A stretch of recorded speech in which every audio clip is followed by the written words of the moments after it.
one more minute. We'll give everybody. And Marissa, if Paulina, you know, she's a bonus. She's the cherry on top, being able to speak to her and hear her experience. But you know, but please don't stress out if it's too challenging for her to join. I don't want her to Yeah. feel bad. But, Okay. you know, Yeah, we're working on it, but it yeah, could be internet, it could be different things. totally. Yeah, Yeah, and I don't want her to feel too stressed about that. And I know sure. you'll be able to speak, you know, on behalf of the workers and communicate what they're going through. So don't let that Okay. stress you out. Okay, thank you.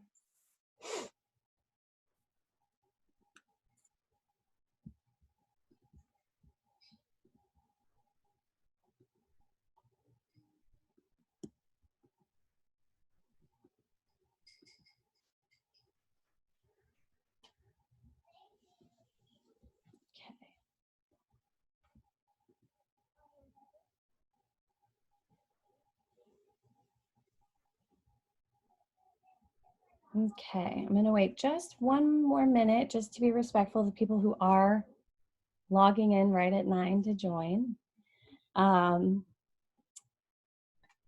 this is going to be a hopefully uplifting and encouraging, yet, you know, respectful and acknowledging, you know, what we're all going through call. But there's a lot of important information to share. So I'll give everyone just one more minute before we get started. But to those of you who have already joined, thank you for being here. I know that everybody is experiencing a very different reality right now, a very unique one that's new for them and is also new as a collective and shared experience. And you have a lot of demands on your emotions and your time and your energy. So thank you so much for being here. You know, one thing that's so important to us as an organization, as a Remake organization, is the ability to connect and to use stories and to use our experiences to share with others so that they can learn from them and empathize and understand how it applies to their life and you know how they can see what other people are going through, and so that we can all have more of a shared human experience, because the more that we empathize and respect one another, the more that we can, you know, support and uplift each other. So that's what we're all about. And so we really thank you for taking the time to join us virtually. And how cool is it that we can connect right now virtually, because we you know, have, you know, more of an opportunity to do that, you know, from our homes, from wherever we are. And so we thank you to all of the global members, ambassadors. And it's important to note that this is a cool and new call for us, because we normally have a monthly ambassador call, and that's more of an internal thing where we update our ambassadors on what we're doing in the Remake community and, you know, campaigns that we have going on and events and things that are happening, and arm our ambassadors with knowledge about the work. But we've opened this one up to the public because April is such an important month. There's a lot of things that we're anniversarying and that we're acknowledging. And this is a really special opportunity to be able to talk to more people about what those are, and to kind of bring you into our world and hopefully teach you and inspire you.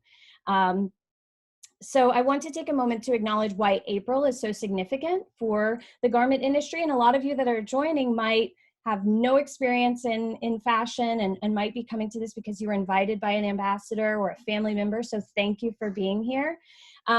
April is particularly important for us at Remake because it is our 4-year anniversary. And Aisha, our founder and our fearless leader, she's going to be on to speak to us today about what that means, what Remake means to her, and why she founded it, and the campaigns that we have going on right now that are critical to the work we do in supporting the garment makers. And it's also the 7-year anniversary of an event that you might have heard of, called the Rana Plaza event. And it marks the 7-year anniversary of a building collapse in Bangladesh, in a building called Rana Plaza, where more than 1,100 workers lost their life. And it's momentous and it's huge, and it's you know, it's the deadliest, most catastrophic event, you know, in the apparel industry. And it's a constant reminder to us at Remake of why we do what we do to work for garment workers and garment makers livelihood, their protection, to secure their values and their rights. And it's also a reminder to, to keep pushing forward when we're discouraged, because lives are at stake, and there's so much that we can do to help those people, even from a distance, and even with just our voice. And so today we're also going to talk about how your voice is so important in supporting workers when you might feel helpless and not feel like you have other resources.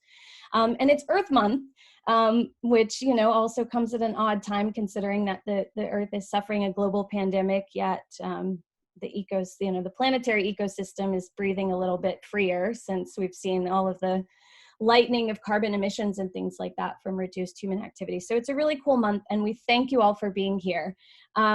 I have a couple of panelists to introduce. So I have Marissa Nuncio, who's on with the Garment Workers Center. She's their director. We also hope to have one of the garment makers, one of the members of the Garment Workers Center, to speak with us. And then we have Aisha, our fearless leader. So you're going to hear a little bit from everybody on today's call. I encourage you to put questions in the Q&A box so that the panelists can see those. And then you also have a chat where you can talk amongst yourselves and share ideas and share links with each other. We encourage you to do that as well. And so we'll be monitoring that so we can see what's going on. So without further ado, I'm going to present and highlight Marissa. So Marissa, if you just want to wave and say hi so everybody knows who you are. Marissa. Hi. Hi. Thank you so much for being here. Thanks for having me. I'm going to talk about who you are, and then I'm going to let you talk about it. So Marissa Sure. is the director of the Garment Workers Center, which is based here in Los Angeles, for any of you who aren't familiar with that. She's been with the Garment Workers Center since February of 2013, and she has a lot of background in activism. So since 2001, when she first joined Sweatshop Watch, which was a co-founding organization of the Garment Workers Center, she has been on the front lines, of advocating for workers and makers' rights.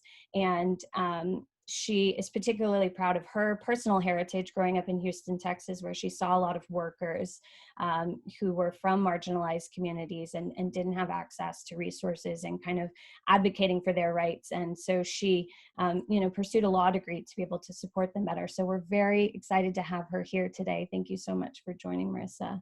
Yeah, thank you. We'd like to talk to you about, what's going on with the Garment Workers Center right now. Sure. And, what you're seeing happen, particularly with the coronavirus and the effects that it's having on the apparel industry.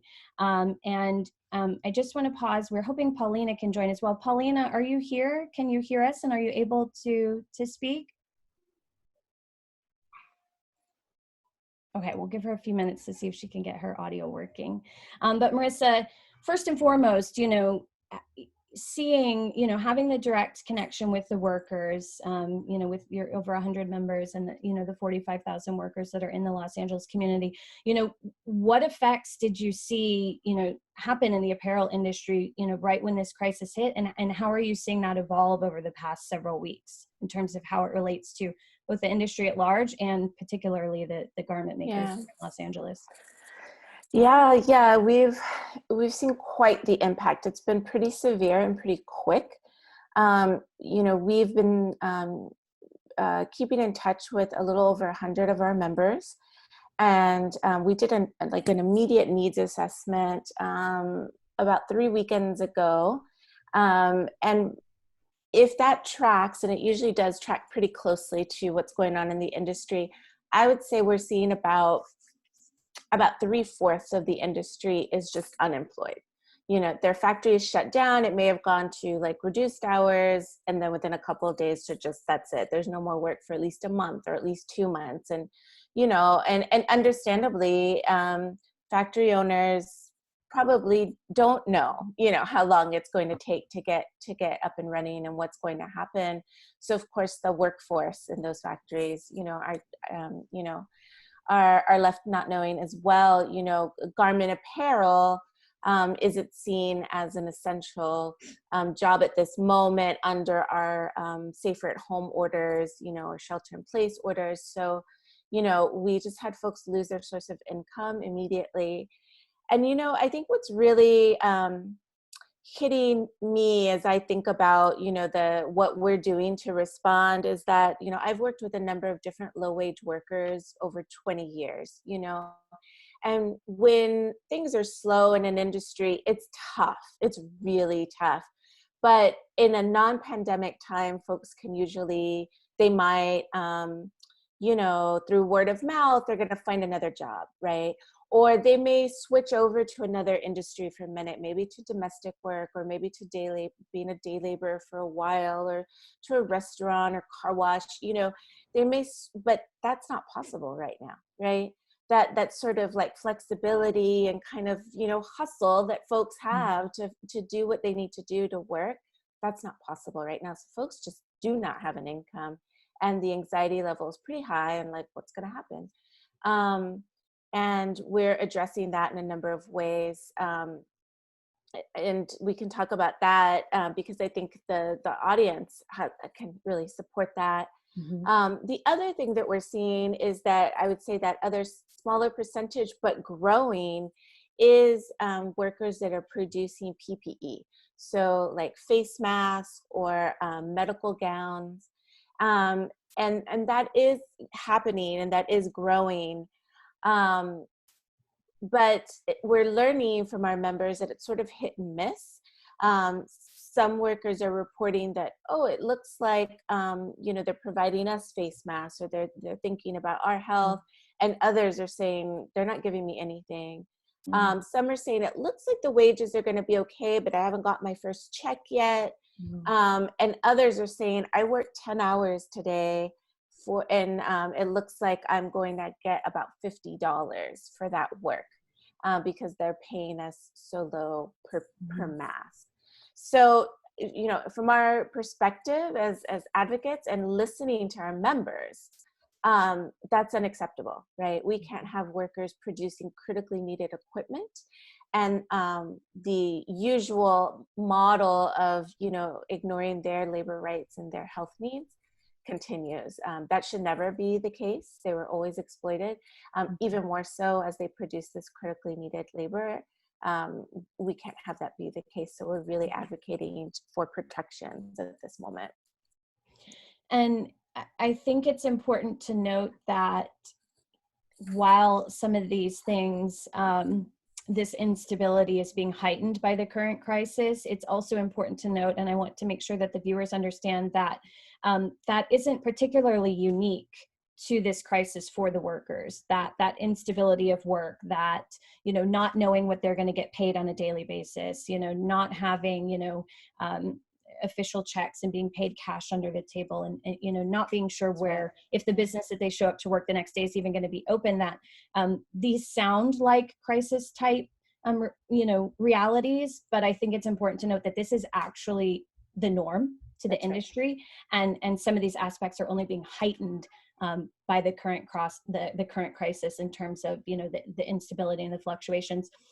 In terms of looking at the garment workers who are being forced to work in these conditions and are not having access to adequate PPE, personal protective equipment, or sanitary measures, that's extremely scary in terms of their health and the continuation of the disease. But I'd also like for you to speak a minute about the workers who have lost their jobs completely, and what this looks like for them in terms of housing insecurity, food insecurity, things like that. What is this looking like for your current workers who are unemployed right now? Yeah, let me talk about that, and then maybe we can see if Paulina was able to join, who can also talk on her experience. Overall, again, from our needs assessment with workers, we're seeing, a tremendous amount of food insecurity. We're getting messages every day from folks that just are struggling to get groceries, right? One, there's no income, and two, there's scarcity, right, in the stores right now, and then just public transportation is not as safe, so it's just more challenging. But the biggest concern is just a lack of income and therefore lack of food. So we're trying to respond by just sending food to our members, but we're also raising money. We're raising money for an emergency relief fund, and we're also fighting to get, you know, a large part of the workforce is undocumented.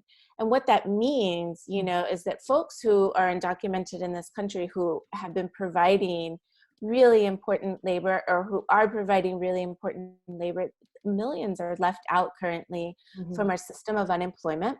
They are not eligible for unemployment benefits, and they are also currently left out from the federal relief packages that will be coming out. They're just left out. That means they are not going to be taken care of in terms of income replacement or relief.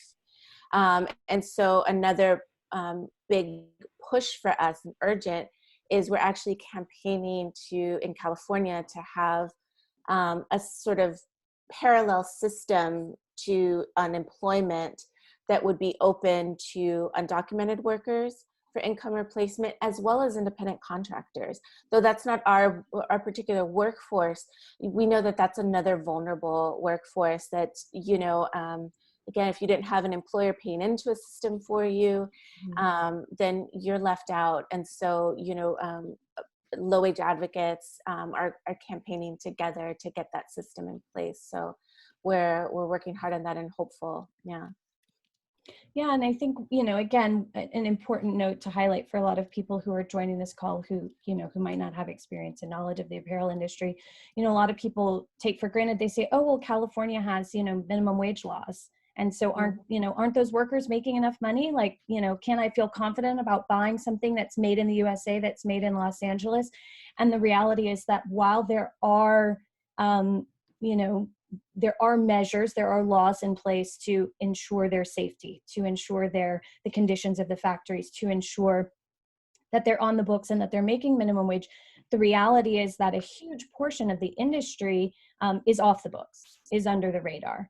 Right. And, you know, so when we think about, you know, okay, well, then, you know, it helps us to understand, well, how hard is it to get visibility on these people who are missing and unaccounted for? And we, you know, we don't know how many people truly, you know, are left outside of the system and do not have access to these resources, and do not have access to these benefits. You know, it's really hard to quantify because that's such an unknown variable in the industry. So I think it's important for the viewers to understand that as well, that while it might seem like all is well, the reality of the, you know, 2020, you know, in Los Angeles, in America, workers are still suffering through what we as, you know, Americans might call third world type conditions, you know, that those same conditions still exist and are actually quite pervasive here.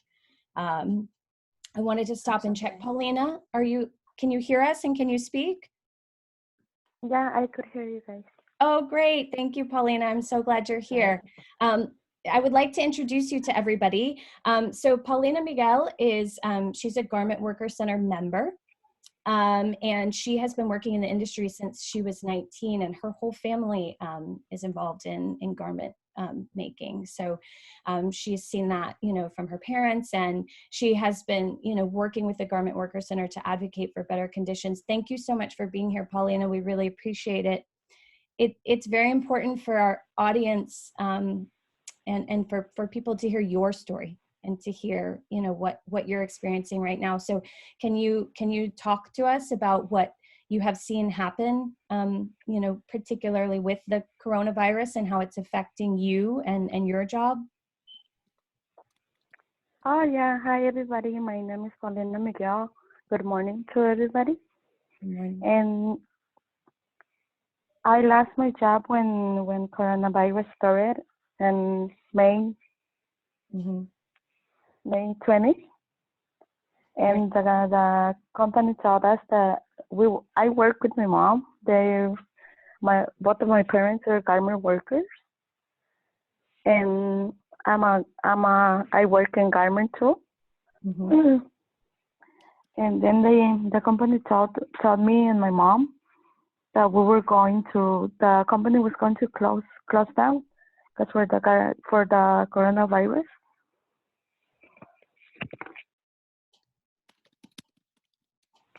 And so since then, you have not been able. And they were no. They told us that they were going to close down and they were going to open it until April 20. But we just heard that the company didn't really close. They just told us that some of the workers and then some of them are working. But me and my mom, they told us that it was closed. The company was going to close down, but it's not true. And a lot of the workers too. A lot of the garment workers where I work, they're not working. I called them and I told them, "Are you guys working?" They're like, "No, we're not working." And then we, like me and the other people that work with us, we asked the manager and then he's like, "Oh no, the company is closed down." And then we noticed that the company is not even closed. They just told us to not work no more, that the company was closed. And then like a lot of us, like we need you guys help, like because we're not working, we're not paying rent right now. And yeah, a lot of the members from the garment workers center, that we were in the meeting on Saturday, and then they said that they needed food too. That's why we need you guys help. We're going to talk about that. We're going to talk about the Garment Workers Center Relief Fund in just a moment, Paulina, and share why that's so important that we can get people to donate to that. So thank you for telling us about that. I think you bring up what's a very important point, which is the uncertainty and the lack of communication that a lot of workers experience. That, you know, you said you felt like the company might still be open, but they're not letting you work, and there's just miscommunication and kind of confusion, you know, around what this means. And I think that that's also, again, important to note that that's not atypical for the garment worker experience, and that it's only made, you know, much more challenging in the current climate to not have clear information about your income and about when you will work and about, you know, wages that are owed to you. So thank you for sharing that with us. It's important that people hear it firsthand from you, so that when we talk about the Garment Worker Relief Fund, when Marissa speaks to us about that and the efforts of the Garment Worker Center to raise money, that people understand that it's going directly to the makers like yourself to help out, because of the insecurity that you don't understand, you know, about work and about wages and, you know, what will happen. For our audience, Paulina, is there anything that you would like to tell them directly before we start talking about the relief fund, so that they can understand how to provide that assistance? Yeah, like it would be awesome if they could help us out, because we're the garment, like the one that works in the, like on the companies or any kind of workers that work from the garment. We don't get paid good. Mm-hmm. Like we got a really low income. Mm-hmm. Yeah, and then it would be wonderful if they will help us out by donating like money or food, because there's a lot of people that needs food that goes right there in the garment workers center. Okay, thank and you. Pauline, I think there's a lot of questions from the audience, whether you know or your friends know which brands you were sewing for before the factory shut down. Oh, we were making clothes from Fashion Nova. Fashion Nova, right. Thank you. Yes. Yeah. Thank you. Let's use this opportunity, Marissa, to talk about, you know, the Garment Worker Relief Funds and, you know, what the demands are of this fund and who these demands are directed to. And are you seeing any specific brands take positive or negative reaction to these demands and to the current situation? Yeah, I can talk first about the relief fund. Right, we're fundraising for our membership to just provide basic cash aid to give our members. You know, our goal is for, you know, right now we're raising for at least 2 months of relief and hopefully more. Just those 2 months for something even in my opinion, and it's still nominal, but needed, is the goal is 25,000, and we're only about halfway there. So it's really urgent to us and really, really needed that folks do donate. This is going directly to, no fees, no anything, directly to our membership. This time is about mutual aid. This time is about jumping in and being creative and thinking about how we can support. If there are folks out there that perhaps can support or connect us with folks that might want to support through a matching fund, through a matching donation, that really helps to drum up support, to say, hey, we have this donor who today will match, dollar for dollar up to a certain amount. We found that can be really helpful. So we're also, asking, kind of drumming up and thinking through targets that can maybe help us do that.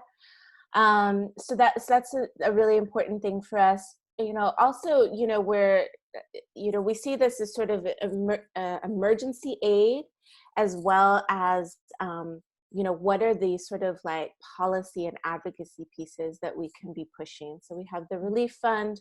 We're also directly supporting by sending groceries to workers. And we're also connecting our members and doing food bank deliveries. So anything that you give will support those efforts. On the other end, for those of you in the industry, we're really calling on brands that are canceling, having to cancel production. We understand that, right? I mean, we absolutely understand the global crisis we're in. But we're just sharing the perspective of our members that when orders are canceled without, say if materials have already been purchased by a factory, or an order was already made and it was sort of in the works, not paying for that particular last order means that those are last wages that can't be paid to workers. So we do have some workers that just had to walk out of their factory without their final wages, or they're currently working without a promise of pay yet, or with only a promise of pay, which is absolutely, I'm saying that's just absolutely a complete theft of their service, right? So, we're looking for ways to really get the message out that industry has a big role to play, that, if you have to cancel, please consider what it means, right, along the entire supply chain. And if you are shifting over to PPE production, face masks and other medical equipment, it's critically important that the factory workers, the folks on the ground doing this work, are kept as safe as possible. The work that they're doing for that production is to keep others safe, right? We can't ignore them in that work. And so, we put out a set of recommendations that you can find on our Facebook page or our Instagram or Twitter, that has a really, I think, comprehensive list of what you can do in the industry as manufacturers, as brands, to think about how to keep your workers safe. We brought in a number of experts to help us develop this. And health also, wages are also a health issue, right? Proper wages, paid sick days, paid sick leave, that's a health issue. Those are both labor rights, and it's also a health issue. If you have to come into work when you're sick, you can get other people sick, you can get worse, but many times workers are feel they have no choice. So an employer and folks up the supply chain, up to brands, have a really big role to play in helping workers ensure that they can stay home when they're sick and they can take care of themselves. And in this global pandemic, they can, stay away from keep getting others sick. So those are some of the calls, or sort of the calls to action we see that everybody can play this role. And we just really hope you know that this is, we develop these calls to action in direct communication with our members, and listening to their needs and listening to their demands. Even though we're working remotely, we still had like almost 40 members join the Zoom call this weekend. And so understand that even though there's a crisis for workers, workers are organizing even in this time. Joining a call today, share storytelling like Paulina did, that's organizing, right? That was, you know, work ahead of time to prep. These are decisions that workers are made about what stories should be out there and what folks need to hear. And so I hope the audience also hears that there is also, I always find hope in community organizing, always, when you think, oh my gosh, this mountain of a crisis is so huge, but communities are fighting and organizing and being creative and coming together. So we just ask you to join us in any way you can. I'm gonna open it up for some Q&A for you, but I also wanted to highlight that you have made available a letter, a pre-form letter that the audience members can download and send to brands. Can you speak a little bit about this and how this was put together? You know, this was a joint letter from you at the Garment Workers Center and the International Labor Rights Forum, but you have a lot of sponsors and a lot of people behind this. And I would like to emphasize to our audience how, you know, if you don't have the ability to donate funds because you are income insecure at this time as well, how incredibly powerful your voice is. You know, at Remake, a lot of the work that we do is centered around the power of consumers. And, you know, we realize the true pull that the consumer voice and that, you know, not just public pressure, not just receiving negative press and things like that, but for a consumer to write a brand and say, hey, I'm not going to buy your product anymore because of your unethical practices, or, you know, because of your toxic, you know, product, or because of how you treat people. That is so much more impactful to brands than just your negative press alone, because it hits their bottom line. And so the reality is that in a consumer product based industry, a lot of brands who are not altruistic and might not just be in business, you know, to do the right thing, are motivated by profits, and they're motivated by the bottom line. And if they realize that consumers will not purchase their products because of their behavior, then they're going to alter their behavior. Because if they realize that producing a more ethical product and being more transparent makes consumers more engaged and more loyal and more likely to spend their dollars with them, then that has a huge effect. So if you're sitting at home and you're feeling a little bit powerless because of how, you know, far you are, you know, and that you only have your laptop and you might not have funds to give, we cannot underemphasize the power of your voice, of tagging these brands in social media, of calling them out, of writing them letters, of, you know, calling them up on the phone and saying, I'm a consumer and I'm no longer going to shop with you until you tell me, you know, how you're treating your workers and what you're paying them, until you agree, you know, to meet these conditions, until you're transparent.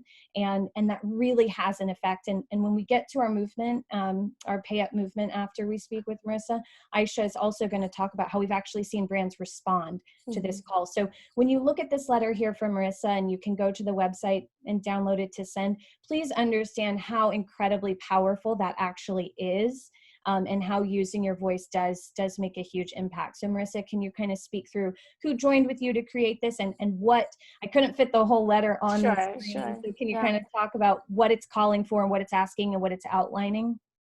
Yeah, so the joint letter, which we were able to get, in addition, you know, to ILRF, and as we were able to get 28 other organizations, including the California Labor Federation, a number of unions, really immigrant rights organizations, women's rights organizations. So it was really cool, again, to see like communities said, absolutely, we're here to support garment workers.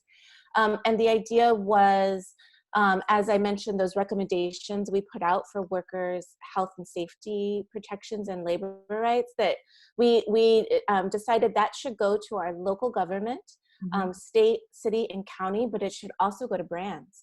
And so we tailored the letter to those two sort of, you know, kind of sectors of society. And in the letter to brands, it lists out those recommendations, again, like empowering them so you can help make these changes for workers. And it also asks some questions. What are you doing currently? You know, and our hope right now is, yeah, if there are folks doing the absolute wrong thing, they need to be called out. You know, Fashion Nova, you know, not being clear about what's happening down the supply chain and having workers like left, you know, with nothing, that's not okay. It's not okay. And they actually can support workers. And we're also talking to brands to say, let's not go down that road. Tell us what you're doing now, and let us help offer these suggestions for how to protect workers, right? Again, like, can we use this moment to change the status quo of, you know, brands and workers often having this complete disconnect, right? Where, you know, because they're so far on the, you know, opposite ends of the supply chain, can we use this moment to just change that, that paradigm, right? That's our hope. And so that was the idea with this letter. Right now we have it on our social media platforms. It will be up on our website soon. And reach out to us too. If you, you know, we can work together to get this out to particular brands. We've sent it to a long list of really large, prominent, you know, well-known brands to, you know, kind of tiny startups who, you know, that are really trying to be ethical producers in Los Angeles or, you know, New York, and to say, hey, we, you know, everybody has a role to play right now. So that's the way that we're structuring it. Couple of questions that are coming in through the chat. I was trying to cluster them so that we can get to them. One of the questions, a lot of people are curious beyond Fashion Nova, if there are particular brands that you're calling out where you're seeing more of this cutting and running behavior, and if there are particular factories where, you know, are their factories shut down, or is it just that they're not paying workers? So is the campaigning against brands or also factories? So that's sort of the first cluster of questions. And then the second, either for you or Paulina, to understand, on an average, how much do garment workers in LA make? Or is it that, you know, for Fashion Nova, if you're sewing, it's a different rate than other brands? Well, I can answer just quickly. Yeah, at this moment, we're not treating this as a brand-specific campaign. We're kind of casting the net, you know, again, both wide, both to our, you know, kind of electeds and to all brands. You know, we know just from our ongoing work that Fashion Nova has been a bad actor for quite some time. And we've just seen, you know, terrible wages in their supply chain for quite some time. So, you know, and Paulina highlighted that just continues.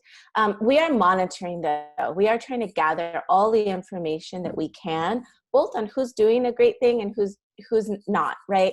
Because that will help kind of tailor and hone our campaign as we go forward. So that's where we are right now with that campaign. And I'll let Paulina speak to her experience with Fashion Nova and wages. Paulina, would you like to speak to that? Did you hear the question? No, I didn't. Could you guys please repeat the question? So some of the workers were just asking about the experience that you've had with kind of not understanding your wages, you know, when they were coming, if they were coming, you know, them kind of being unstable. And maybe you could speak to how that is normally and how what's also happening right now. About the wage, right? But normally we, like, every week we get paid, and part of the wage, like, is, like, for example, my wage is less than $400 a week, and we had to work like 10 to 11 hours every day. Wow. And I don't know if the company doesn't get paid good from the Fashion Nova, or, like, I don't know what happened there. That's why they pay us like a little bit. of money, and we work a lot. Like Yeah. like If you're I think, working 10 to 11 hours a day every week and only getting paid $400, that's less than $8 an hour. Right. it's less than $400. Mhm. Like for example, my wage is like 350. And it's important Yeah. that people know that. I think Paulina, what's hard for a lot of the viewers as well is they think that a company like Fashion Nova that is so successful and so big and so visible, and that produces here in Los Angeles, that people assume because it's a very big, successful company that they're doing the right thing, right? And I think it's important to note that even companies as large as Fashion Nova can still have illegal practices where they're not legally paying their workers the minimum wage. And so I think it's important, for the audience to understand that is not just because of crisis, but that's just normal, right? That's your normal wage for working for them before this crisis Yeah. started. Yeah, that's correct. They always pay us like that, like under the minimum wage. Mm-hmm. Like I've been working from the factory like when I was 19. I started working, and like they always pay us like that, or at least like or less, like 300 or 400, and that's it. They never pay us more. Like, but we work a lot, like a lot hours. Mm-hmm. Yeah. Thank you for telling us that.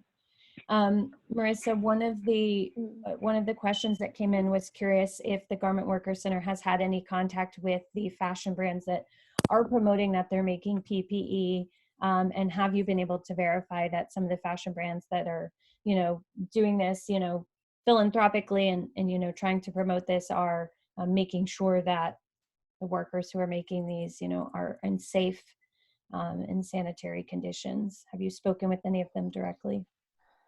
Yeah, and just right before I get to that, I just wanted to highlight for the audience that LA's minimum wage is between $13.25 and $14.25, depending on the size of the factory, just to really highlight like the huge discrepancy that, in wages that Paulina and most garment workers are experiencing.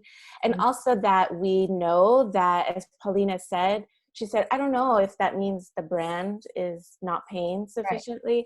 And that's exactly what we've learned from Department of Labor investigations, that often brands just are paying insufficiently, just not enough for their orders, for it to enable factory owners to pay minimum wage and overtime. Mm-hmm. So I just wanted to, again, make that connection. That's, just how drastic this wage theft is and where all the, responsibility lies. In terms of folks doing the right thing, we have, and she's on, I don't know if she can speak, but she could speak better to this, but we have an organizer and a consultant actually that focus on working with high road, what we call high road producers, who we want to, network with and work together with and collaborate with and also support, right? We want to see a good thriving industry in Los Angeles, because that means a good thriving workforce, and right?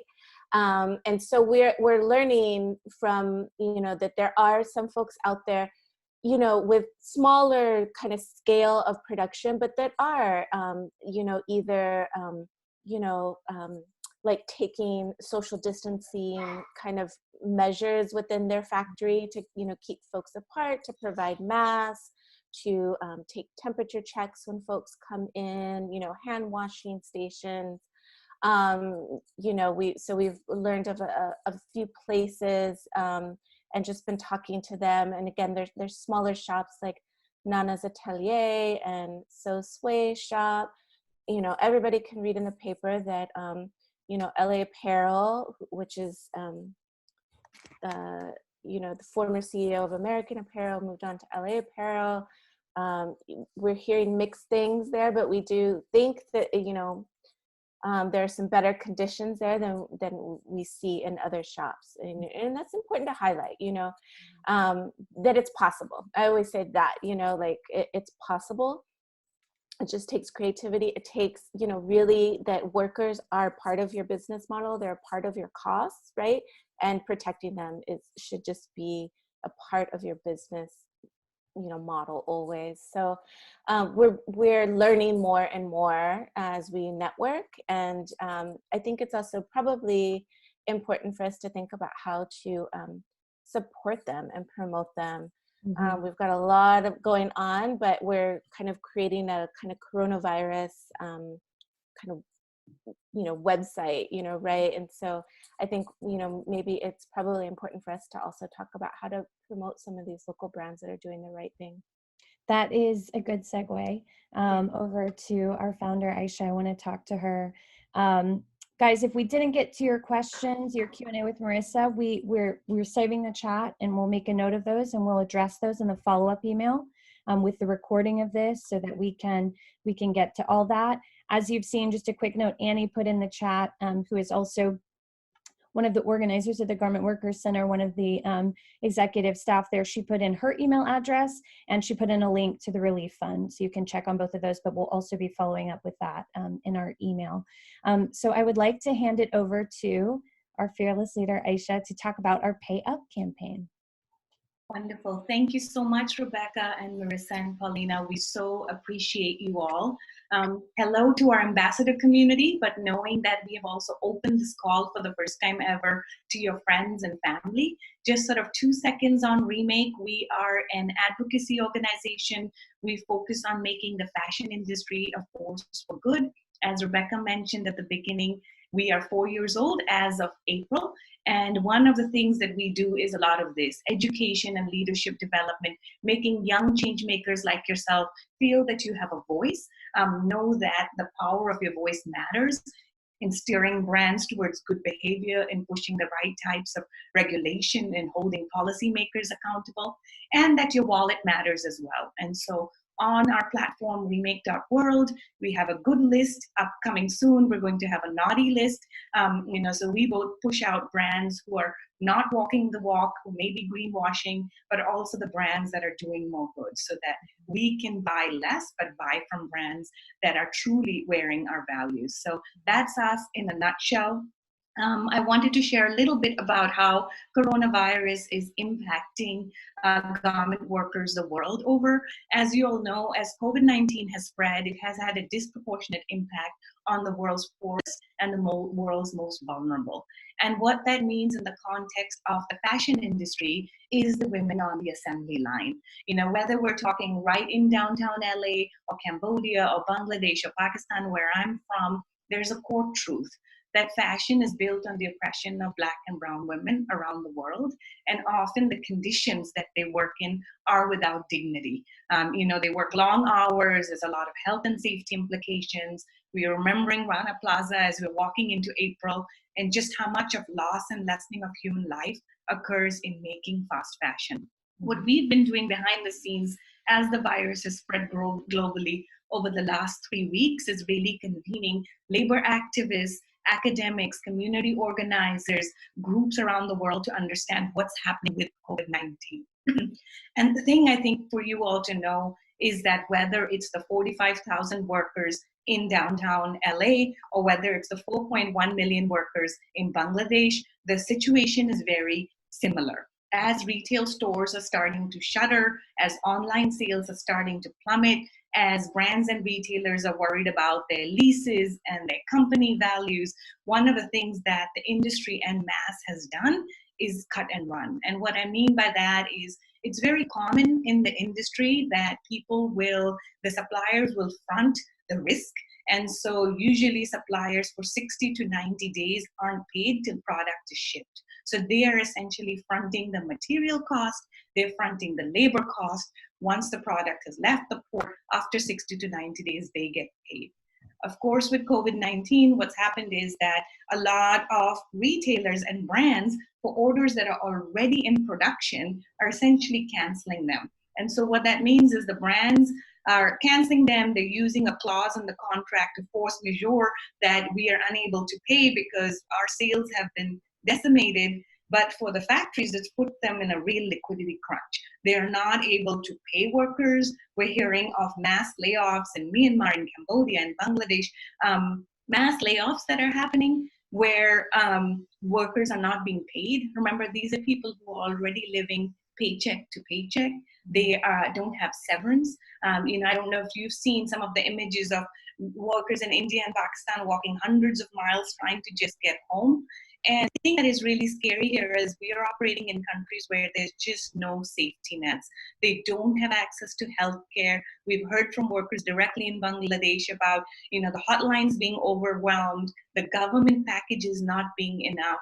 And so the question is, well, what can we do here? And I think, with the partnership and the conversation with Government Workers Center, it's absolutely, for those of you who can donate, please donate to the relief fund. That's something we can directly do right in our backyard to make sure at least the people who make our clothes in LA aren't going hungry. But then to be thinking about, and there were some questions on the chat around, well, what do we do globally? And I feel so helpless. And so know that we were one of the first groups to mobilize to hold brands accountable. We have a petition, it's on change.org. The thing to know is, of the brands that are the largest buyers coming out of Bangladesh, why Bangladesh? Because 80% of the economy is tied to this industry. It's going to disproportionately impact millions of women who are already on the streets and going hungry. And so our Pay Up campaign, we launched it over the weekend and we already have 1,000 signatures. It's an easy thing to know. What we've done is we've tied the campaign so that every time you sign it, it directly goes back to executives. And I want you to know that that matters, because we've already had frantic calls from Target and H&M who said, no, we are going to pay. We're not going to cancel. At this point, there are 6 brands who are saying that they will pay up. There's many, many, many other brands who are saying they won't. And so we're going to keep the pressure up. You'll see across the Remake Instagram channels, pay up. And so this is something that you can do. Help us within the next week to get 2,000 signatures. We're also desperately working with frontline organizations to get money in the hands of workers. And so, this is the time for the fashion industry to not turn its back on the backbone of this industry. These are the people who power and bring our fashion to life. And I think it's really important here to know that we're not asking for charity. This is simply good business practice. We're at this point, just for the next couple of weeks, just talking about orders that have already been produced, because that's billions of dollars worth of orders. So I'll stop there and see if anyone has any questions about our Pay Up campaign. Happy to answer them. One person asked kind of a clarifying question, Aisha, in terms of, is tagging brands on social media more effective than emailing them? And I think, the more, the better. It's definitely a combination, but maybe you could speak to how specifically, at Remake, we focus on that social activism to get visibility from the brands.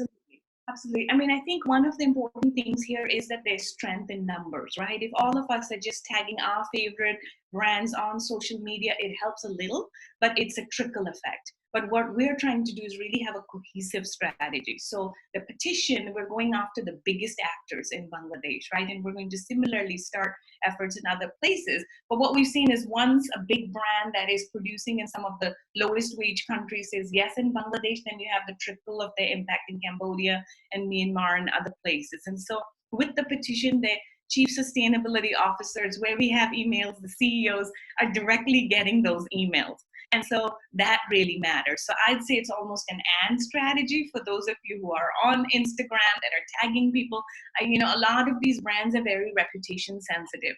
And so making them feel that pain, especially if they have the halo of sustainability, any brand that has ever talked about sustainability that doesn't pay up going forward does not have the right to talk about being a sustainable brand. That is just simple. Yeah, absolutely. And one of the viewers asked a clarifying question that applies to both, Marissa, the Garment Workers Relief Fund, and the Pay Up campaign. And there was a little bit of confusion, and it's important we address this because a lot of these people are not from the fashion industry, about how it's okay to legally get away with not paying workers, both below the minimum wage here in Los Angeles, but also get away with not paying for something that you have ordered and you've asked to be produced. And I think it's important to highlight both, kind of the pyramid structure of how apparel is actually produced and how many layers of distance that brands and retailers can add from the actual garment makers themselves through multiple factories and different supply chain methods, and how that allows them to not bear the responsibility for paying for those orders or for paying for those workers. So Aisha, maybe you could shed some light on that for the viewers as well. I mean, I was thinking about this a lot in terms of, now brands in some ways are the real colonizers, right? They're the ones who sort of hold all the power. And so from a legal standpoint, as I explained, around the world, factories bear the brunt of the risk when it comes to materials and labor cost. And of course, that means the workers at the very end of the supply chain are the ones who are most vulnerable. So workers are essentially beholden to factories to pay them. And if a factory is to shutter, if a factory is to furlough workers, then workers have very few avenues, if at all, to demand those payments. A lot of the labor activists that we work with globally, they even during Rana Plaza, some of them were arrested. It's very unsafe. Union busting is very common. So it's very difficult. Workers do the best. There are amazing activists just like Marissa out in the world that are fighting for these rights, but it's very difficult to fight with the big brands. I asked this exact question to some of the suppliers that we had on a call Friday to say, well, how can they just, millions of orders are sitting in warehouses saying no, and they're evoking this. It's a major force in the contracts to say that it's an unprecedented amount of the retail industry really hurting, and so we're not accepting the order. And because the contracts are written such that till shipment has happened, until an order has been accepted, and then that triggers the payment of the invoice, by invoking this clause, they're essentially able to turn their backs on workers. So I hope that helps clarify. And I imagine there is sorry, go ahead. I was just in the context of LA, but also when we talk about sub-tiers of supply chains, then often the workers are not on the formal books. And so that puts workers in an even more precarious situation. So if you are of mixed immigration status, if you don't have papers, or if you're a sub-tier factory, then you just become even more vulnerable. Yeah, the reality is, oh, sorry, go ahead, Marissa. Yes. Yeah, if I could just add to that, I mean, I agree with Aisha's analysis completely. I'll also add that, just very basically in the US and really everywhere, unless there's a contractual agreement, like through a union, right, or some other type of, contractual arrangement, brands simply are not legally liable for the working conditions and wages of workers down the supply chain in the factories. They're just not. Even though we know that they are creating the conditions through their pricing. And they benefit. Let's be honest, they benefit. They absolutely. They're enriched by workers' labor. They profit from it. They benefit from it. And yet they are completely let off the hook of legal responsibility. So when folks say, how can this happen? That's one of the biggest drivers of it, is that you have one of the main actors in creating wages and working conditions at the the factory end of the supply chain, not responsible for it. And then also in Los Angeles, what we consider another big driver of wage theft is the piece rate. Workers in LA are by and large not paid by the hour. They're paid only by what they sew. And which in a lot of brands, codes and conduct, the piece rate is illegal, but actually it happens the world over. It's a common practice to say you're only paid for how many pieces you use.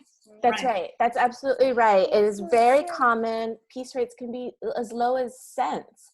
And, you would have to sew hundreds to thousands in a day, and it just doesn't.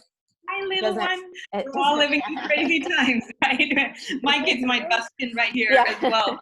And I think so. It's just to sum up, I know everyone on this call may also be hurting, financially. And so we have a lot of empathy to say we're all in a precarious situation, but here's something very directly that we can do.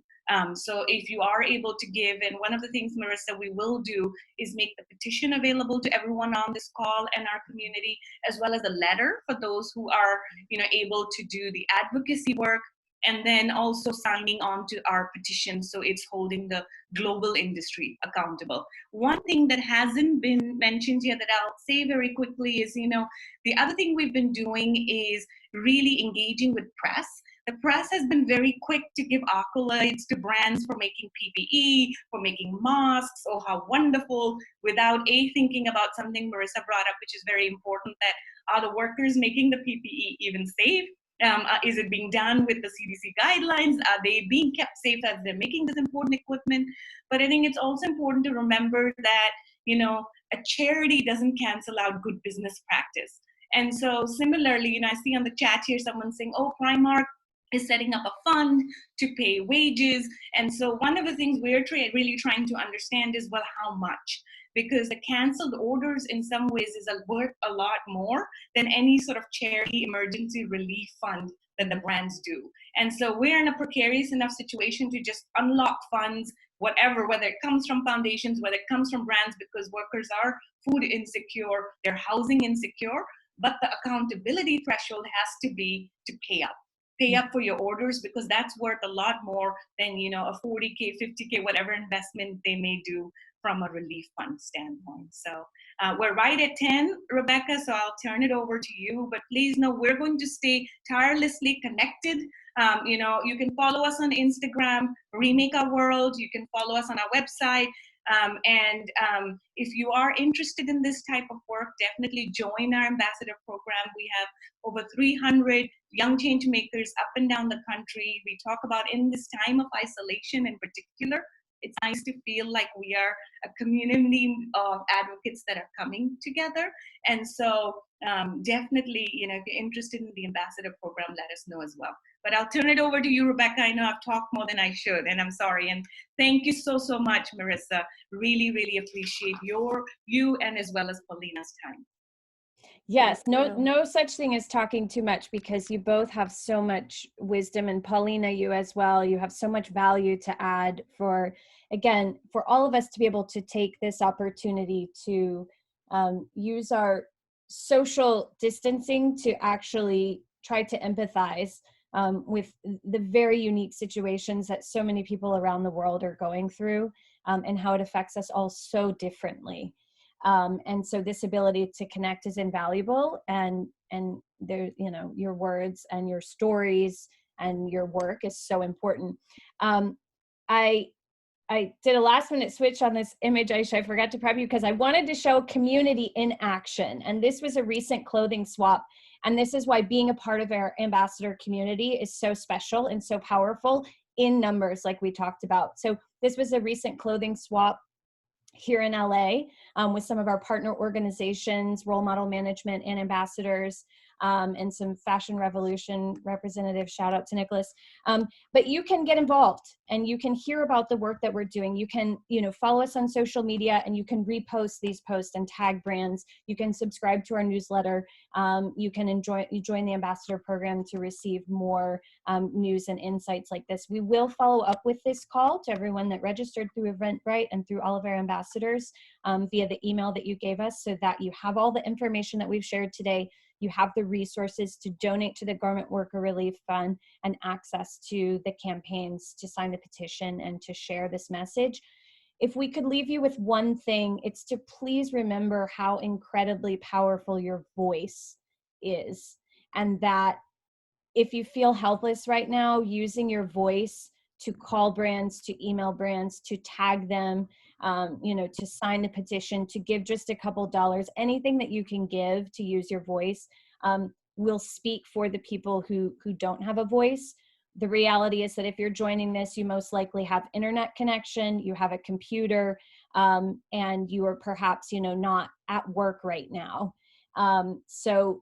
Or you have the comfort of working from home, which means if you have any of those things, that you're privileged in some way. And so you have the ability to use your voice to speak up for the people who are not privileged, who might not have that computer access, who might not have the luxury of using their time because they're being forced to work right now. So please use your voice to speak on behalf of those who can't elevate their voice and can't get that attention, and know how powerful social media and the internet is to be heard. So we really encourage you to do that. As mentioned, if we didn't get to your question in your chat, we have everything saved, and we will do our very best to address those in our follow-up email. Please stay engaged. Thank you so much for joining. This is really, really important work that we're doing. There are true human lives at stake, not just because of the conditions of this crisis, but in business as usual in the fashion industry. So, this is something we do all the time. And if you're just now seeing it because of the awareness of this crisis, thank you so much for joining. But please stay engaged and continue to see what we're doing, because there will be a lot of work to be done in the months and honestly years of the fallout from this, and to continue to move the garment industry forward. So thank you so much. We're really happy you guys were here. Be encouraged that you can use your voice to make a difference. This is powerful stuff. And so we want you to be inspired. Thank you, Marissa. Thank you, Aisha. And very much thank you, Paulina, for your very hard work. We're going to do our best to support you and others like you. Have a great day, everyone. And we hope to see you again soon. Thank you. Bye-bye. Thank you.